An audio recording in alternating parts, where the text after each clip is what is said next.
Para saudara dan saudari yang terkasih dalam Kristus tersalib, cinta akan kebenaran dan kasih terhadap kebijaksanaan lebih berharga daripada emas atau perak. Hidup benar dan takut akan Allah, itulah yang berkenan di hadapan Allah.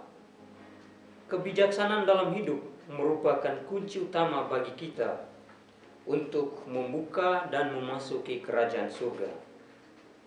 Bacaan-bacaan suci pada hari Minggu biasa ke-17 ini yang dipaparkan kepada kita menunjukkan betapa Allah mengasihi orang yang mencintai kebijaksanaan dan juga kesudahan nasib dari orang-orang baik dan orang-orang jahat. Bacaan pertama dari 1 Raja-Raja bab 3 ayat 5 dilanjutkan bab 7 ayat 7 sampai 12 melukiskan dengan indah bagaimana Salomo berdoa kepada Allah. Salomo meminta hati yang bijaksana supaya ia mampu memimpin umat Israel yang besar jumlahnya dan yang tidak terkira banyaknya. Salomo tidak meminta hal lain tetapi meminta hati yang bijaksana. Mengapa hati yang bijaksana? Karena Salomo yakin dan percaya bahwa Allah adalah sang kebijaksanaan itu sendiri. Itu berarti Salomo meminta agar Allah sendiri yang bersemayam dalam hatinya, menggerakkan hatinya, menuntun dan mendampinginya dalam memimpin umat. Salomo meminta supaya hatinya terbuka terhadap kehendak Allah, supaya Allah sendiri yang memimpin umatnya dengan perantaraan dia. Kemudian dalam Injil Matius bab 13 ayat 44 sampai 52 dikisahkan bahwa Yesus mengajar orang banyak dengan perumpamaan-perumpamaan. Ada 2 hal yang dapat kita refleksikan dari perumpamaan-perumpamaan itu. Pertama, usaha orang yang mencari kerajaan surga. Dan yang kedua, kesudahan nasib orang yang baik dan yang tidak baik. Pada poin pertama, Yesus memberikan 2 perumpamaan, yaitu kerajaan surga seumpama harta yang terpendam dan mutiara yang indah. Yesus mengatakan bahwa kerajaan surga itu seumpama harta yang terpendam.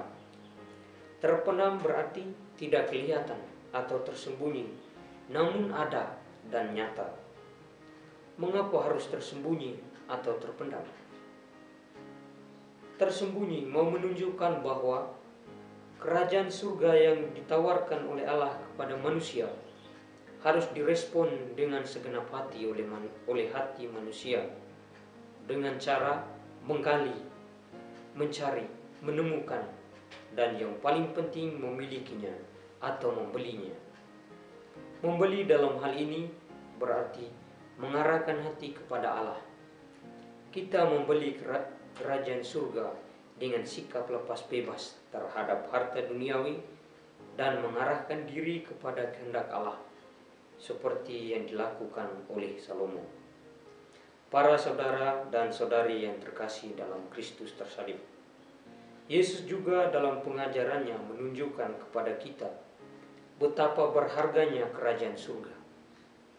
Dia mengumpamakan kerajaan surga itu dengan mutiara yang indah yang ditemukan oleh seorang pedagang. Lalu pedagang itu menjual seluruh harta miliknya dan membeli mutiara tersebut. Mengapa diumpamakan dengan seorang pedagang? Karena seorang pedagang tahu secara pasti hal mana yang menguntungkan dia. Tidak seorang pun pedagang yang mau dirugikan. Dengan menjual seluruh harta miliknya dan membeli mutiara itu, berarti harta satu-satunya yang paling berharga yang dimiliki pedagang tersebut adalah mutiara. Mutiara kerajaan surga lebih berharga daripada harta duniawi.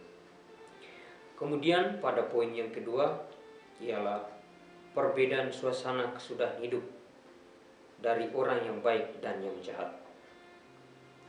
Hal ini menunjukkan hari penghakiman terakhir. Orang baik tentu adalah orang yang menanggapi tawaran Allah, atau orang yang menjual seluruh harta miliknya untuk kerajaan surga.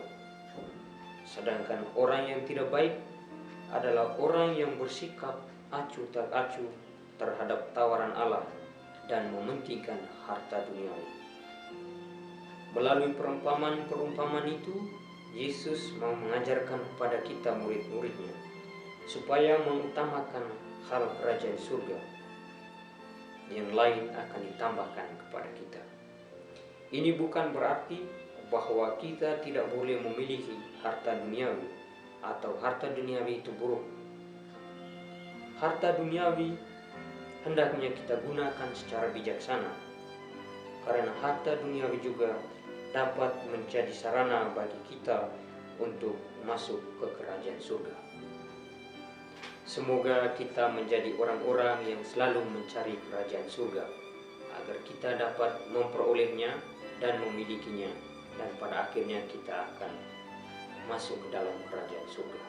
Amin.